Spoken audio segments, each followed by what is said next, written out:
Hello दोस्तों, नमस्कार। क्या हालचाल। आज 15 मई दिन बुधवार, हिंदी तिथि शुक्ल पक्ष अष्टमी। चलिए फटाफट आज की बड़ी खबरों पर नजर डालते हैं। काशी वासियों ने मुझे देखते ही देखते बनारसी बना दिया, बोले पीएम नरेंद्र मोदी। प्रधानमंत्री मोदी मंगलवार को अपनी संसदीय सीट से लोकसभा चुनाव के लिए नामांकन भरने जा रहे हैं। इससे पहले उन्होंने आज तक से खास बातचीत की। इस बातचीत में उन्होंने बताया कि कैसे 10 साल में काशीवासियों ने उन्हें देखते ही देखते बनारसी बना दिया। इस दौरान उन्होंने कहा कि मां गंगा ने मेरी मां के निधन के बाद उनकी रिक्तता को भरा। देखें ये वीडियो। अवसर है, गंगा सप्तमी है और इसी दिन मां गंगा का प्राकट्य हुआ था और यही दिन है जिस दिन शिवजी ने उसका जो रौद्र रूप था उसको अपनी जटाओं में समा लिया और फिर धीरे धीरे धीरे धीरे जनहित में मां गंगा को प्रवाहित किया। धरती पर आने में तो देर लगी थी, लेकिन प्राकट्य महोत्सव था आज, तो ऐसा एक शुभ अवसर है। दूसरा, मैं अनुभव करता था जब पहली बार मेरी पार्टी ने मुझे यहाँ चुनाव लड़ने के लिए कहा, तो मैं कह रहा था कि भाई, और साथ रूप से मेरे मन में निकला था कि मां गंगा ने बुलाया है। लेकिन 10 साल का मेरा जो यहां से नाता रहा है, तो मेरी एक पुरानी दुनिया थी, उससे मुझे लिंक कर दिया और फिर मैं एक बार गंगा की गोद में समा गया। मां गंगा ने गोद ले लिया है आपको, और इसलिए मैं हमेशा भाव रखता हूं कि मां गंगा ने मुझे गोद लिया है और मां के जाने के बाद मुझे भाव और ज्यादा तीव्र हो गया है। मेरे रग रग में, मेरे भाव विश्व में मां गंगा ने उस रिक्तता को भरा है। मां को याद करते हुए आप इतने भावुक हो रहे हैं प्रधानमंत्री जी।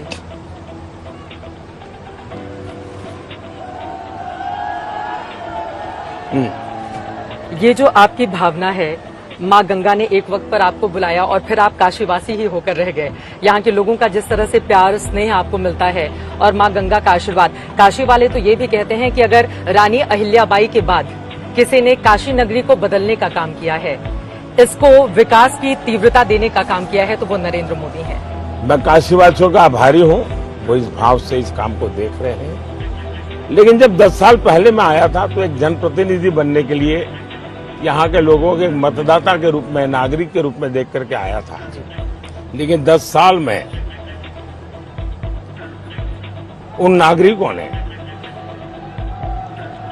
उन काशीवासियों ने मुझे देखते ही देखते बनारसी बना दिया।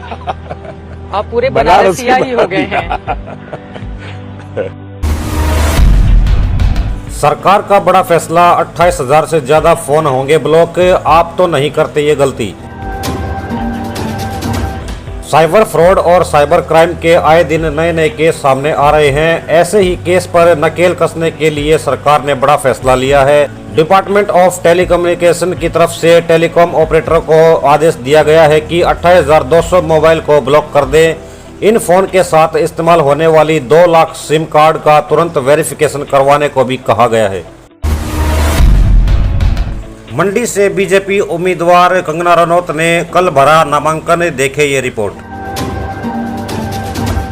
हिमाचल प्रदेश के मंडी संसदीय क्षेत्र से बीजेपी उम्मीदवार कंगना रनौत ने कल अपना पर्चा दाखिल कर दिया है।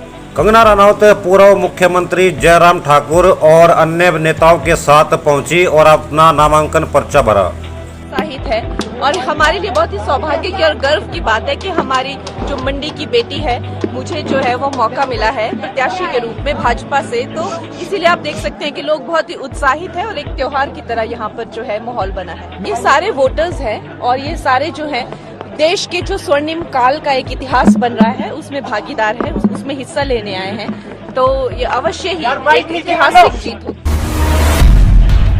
पद्मश्री बीरूबाला राभा का निधन, कुप्रथाओं और अंधविश्वास के खिलाफ लड़ाई में समर्पित रहा जीवन। स्विट्जरलैंड की संस्थान द स्विस पीस ने 2005 में 1000 वुमेन प्रोजेक्ट के तहत बीरूबाला राभा को नोबेल शांति पुरस्कार के लिए नॉमिनेट किया था। असम के मुख्यमंत्री ने कहा कि बीरूबाला राभा ने एक चुनौतीपूर्ण जीवन से आगे बढ़ते हुए वह सभी बाधाओं के खिलाफ साहस का प्रतीक बनी। समाज सेवा में उनके नेतृत्व के लिए असम सदैव आभारी रहेगा। दिल्ली में ज्वेलरी शोरूम की दीवार में ड्रिल कर घुसे चोर, साफ कर दिया पूरा मॉल, सीसीटीवी फुटेज से खुला राज। यह मामला दिल्ली के दरीबा कला इलाके का है। आरोपी ज्वेलर शोरूम के बगल की दुकान की दीवार में ड्रिल कर शोरूम में घुसे थे। चोरों ने लाखों के आभूषणों की चोरी की है। वाराणसी में पीएम नरेंद्र मोदी नामांकन से पहले काल भैरव मंदिर में की पूजा अर्चना। पीएम नरेंद्र मोदी ने कल वाराणसी से तीसरी बार नामांकन पर्चा भरा। इससे पहले वो दशा अश्वमेघ घाट पहुंचे और पूरे विधि विधान से गंगा पूजन किया। इसके बाद गंगा आरती भी की। उसके बाद उन्होंने काल भैरव मंदिर में जाकर पूजा पाठ किया और आरती भी की।